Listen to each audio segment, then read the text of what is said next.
Good afternoon and welcome to KTN Live at 1, the 21st of April 2012. Hope you're having a brilliant afternoon. My name is Betty Kialo.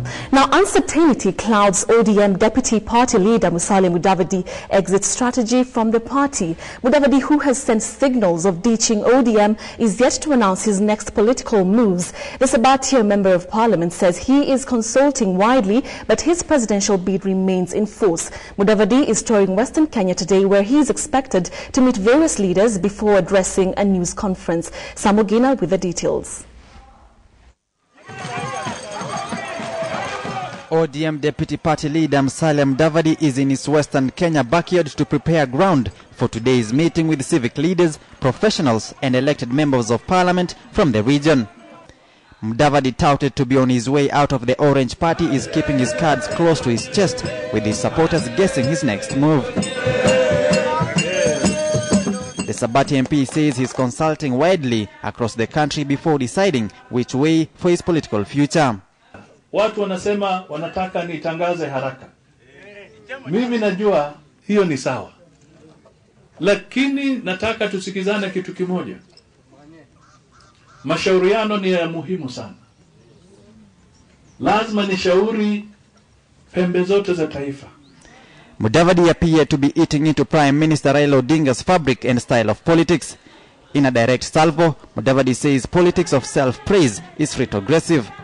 It is an attack to his party boss, probably the latest signal of parting of ways between the two top ODM bigwigs. You cannot keep on telling somebody that I must lead you because historically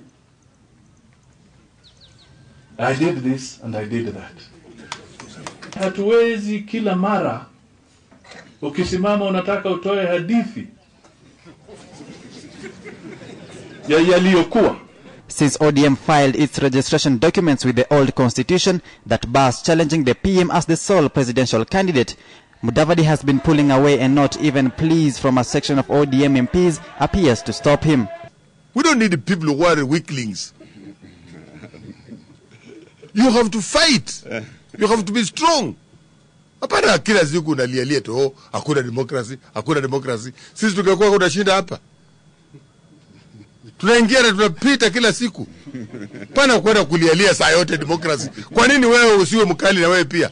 This is a statement by ODM members of parliament from the Western region. Yale ambayo mnasikia hapa na pale, wacha watu wazungumuze, kwa sababu kwa kidemokrasia wana haki ya kufanya nini?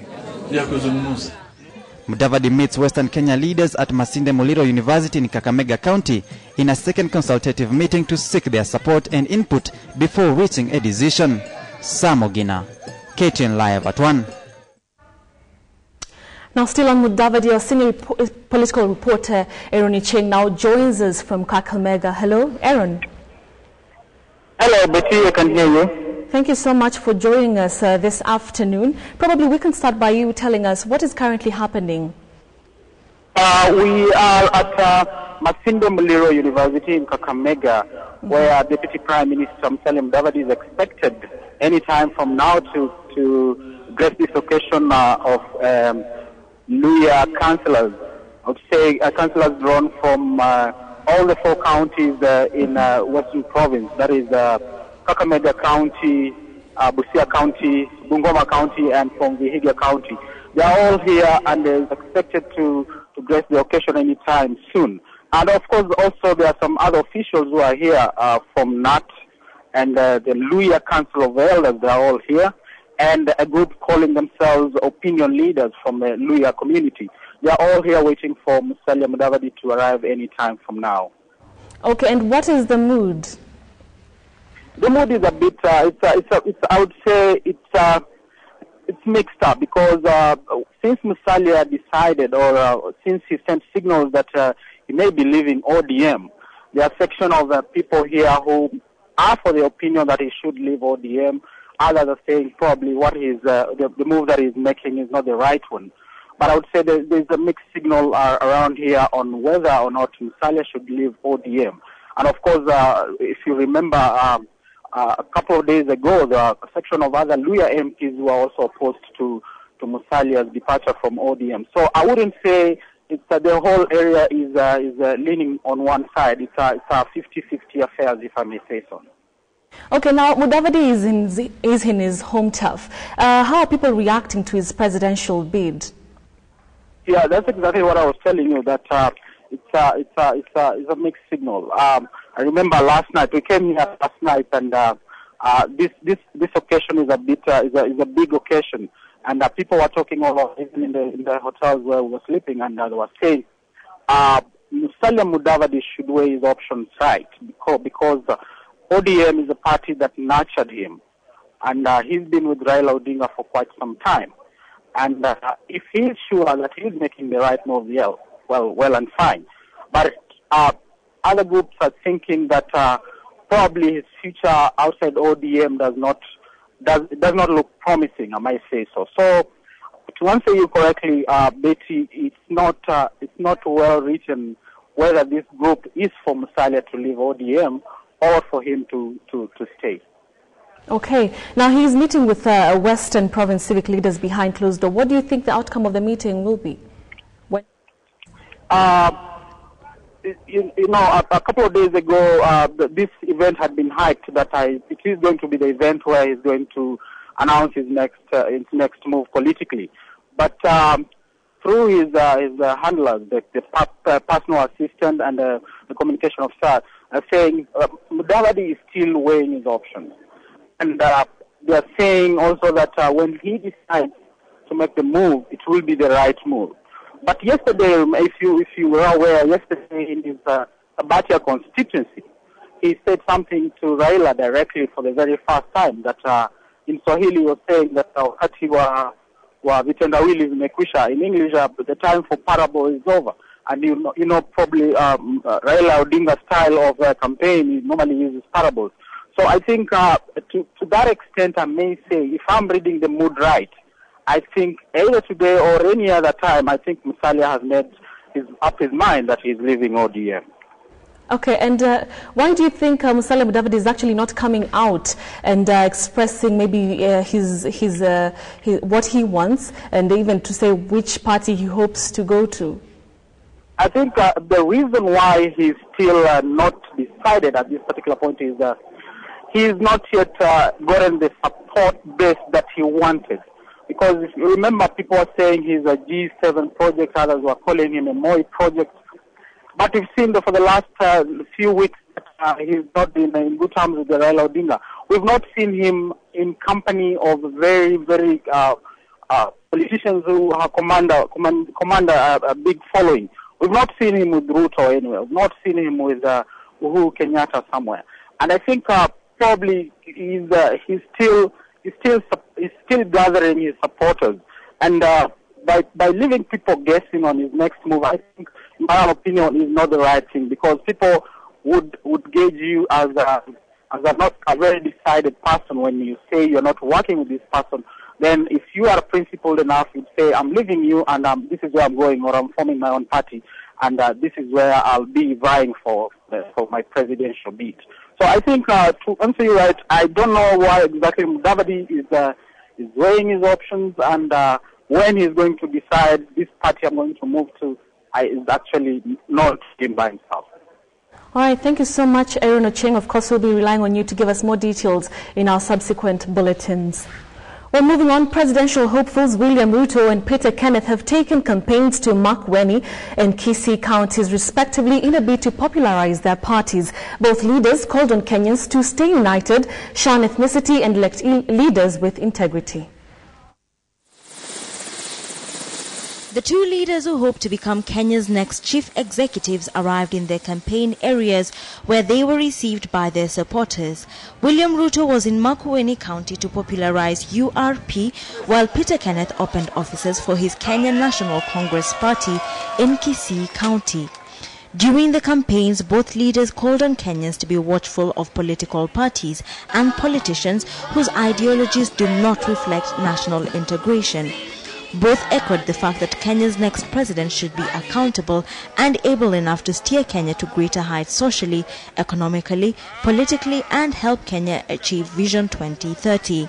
Na nyinyi ndio mtakaoamua wale watakuwa wabunge, magavana maseneta, women rep na rais wa Kenya. Mimi mwenyewe napenda kufuatilia sheria na nitaona ya kwamba sheria imetumika kwa kila mtu. Ruto addressed rallies in Sultan Hamud, Emali, Matiliku and Wote, while Peter Kenneth, who was installed as a Kisii elder, opened offices for the Kenya National Congress in Nyamira, Suneka and Rigoma. Now, 5 suspected poachers have been shot dead by Kenya Wildlife Service rangers in Kaperiria, West Pokot County. Now, KWS Corporate Communications Manager Paul Udoto said a fierce exchange between the wardens and the poachers left 2 rangers injured in the 1 a.m. incident that lasted for about 40 minutes. Now, one was treated and discharged in Kitale, while the other ranger was flown to Nairobi this morning for further treatment. Elephant tusks weighing 50 kilograms were recovered, as well as 3 AK-47 rifles and 15 rounds of ammunition. Now, Udoto said police were in a hot pursuit for one suspect who managed to escape. Now, poaching in Kenya has become a major concern as the country continues to lose its distinct and rich natural resources, which are major sources of revenue for the country. Now, wild animals are a major magnet feature for tourism in Kenya, and with poaching, the country loses in a big way, especially on elephants and rhinos, which poachers kill to get their tusks that cost a fortune. Now, moving on, poachers will now face a hefty fine of 2 million shillings, up from 50,000 shillings or 1 year in prison if the Wildlife Act that is before Cabinet is enacted by Parliament. While expressing his concerns over an increase in poaching, the Wildlife Minister Noah Wekesa termed the current laws as very lenient. This is what is worrying Wildlife Minister Noah Wekesa. The increasing cases of poaching have resulted in the diminishing numbers of the wildlife in our national parks. Noah Wekesa has attributed the increase in poaching to the high ivory prices in the Asian market and termed the current laws a cake. According to the Wildlife Minister, the draft law will be ready in 2 months for debate in Parliament, and the issue of poaching would be a thing of the past. Hawa majangili lazima tuwawinde kabisa kuhakikisha ya kwamba rasilimali zetu ambaye nafanya watalii watuletee fedha za nje zinaharibiwa. The minister, who was speaking during the graduation ceremony at KWS Training Institute in Naivasha, admitted that the issue of climate change was a reality affecting the country and must be addressed. Tusije tukakaa tu bure. Lazima tutafute mbinu za kujilinda kwa huyu mnyama ambaye anaitwa climate change. KWS Director Julius Kipngetich announced that 49 million shillings had been allocated towards training KWS officers to help in reducing cases of poaching. Sophia Wanuna, KTN Live at 1. Now, a woman died after flash floods ravaged Loika's village in Samaru County yesterday, blocking access routes and leaving tens of villages stranded. A river Loika that passes next the village burst its banks, sweeping away livestock and causing heavy flooding. Residents appealed for help, especially as climate change takes root and makes each rainy season worse than the previous one.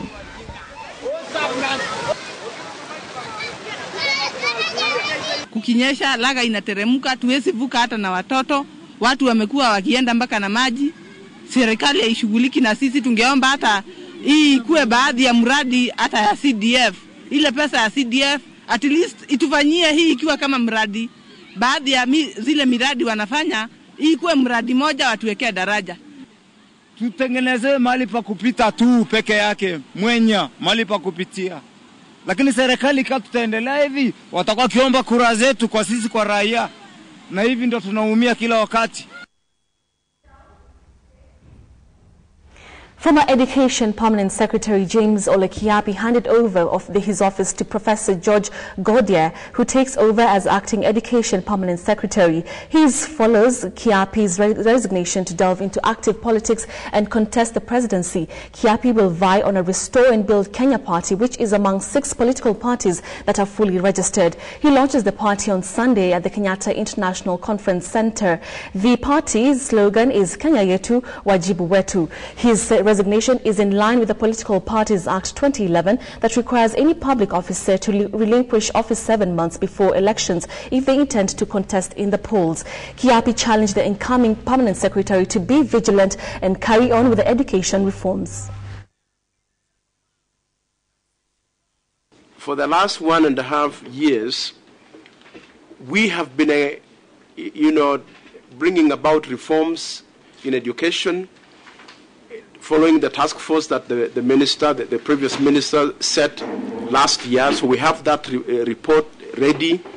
So now we are actually in the process of now moving to the policy level, to the legislation level, and action of the law. So Professor Godia and the team of directors should be okay in terms of continuing that process.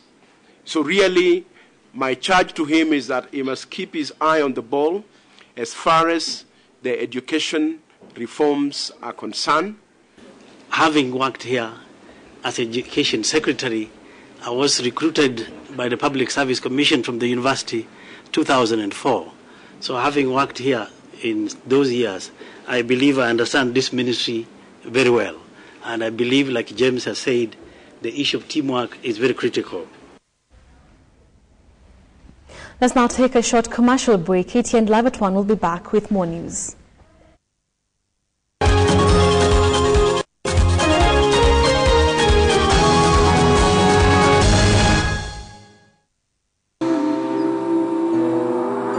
Nature's power now comes in the luxury of natural, from Imperial leather.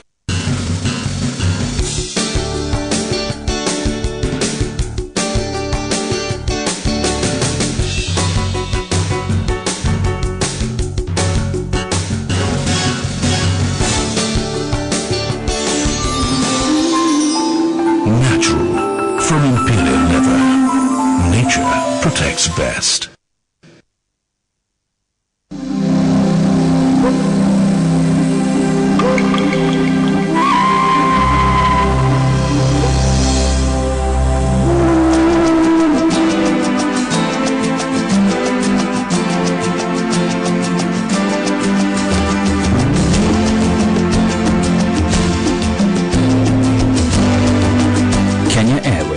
The pride of Africa.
We started at 27 billion shillings a turnover. We've grown up to 85 billion shillings turnover now. That's $1 billion turnover. Taking into consideration a number of limitations that we've had. One is, of course, you need money to buy aircraft or lease them. Second one is availability of pilots, and we took a deliberate decision to start training our own pilots ourselves. And the other concern is, of course, the airport and the bilateral air service agreements between us and the various African countries that we operate in. That has been quite positive, and we're very, very bullish going forward. Kenya Airways, the pride of Africa.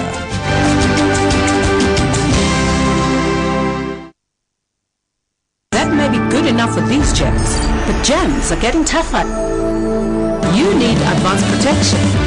Lifebuoy Advanced Lifebuoy gives protection against 10 infection-causing germs. 10 infection-causing germs. 1 advanced protection.